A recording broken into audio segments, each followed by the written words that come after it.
करेंगे ऊपर नीचे दाएं बाएं कितना जा रहा था गर्दन पहले से अभी में कितना इम्प्रूवमेंट है देखेंगे। ठीक है, पहले देख पा रहे थे इतना कम जा रहा था, अभी जा रहा है सीधा सीधा राइट और लेफ्ट में देखो।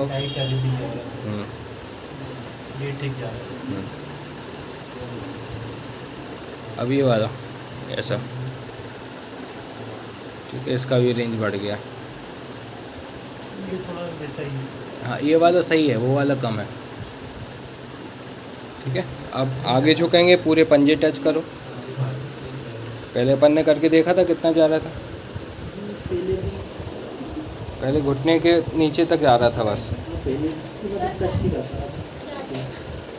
हाँ ठीक है, अब पालती बना के बैठ के देखो, इंडियन टॉयलेट में बैठते हैं वैसा बैठ के देखो, किसी में कोई दिक्कत आती है बताएं।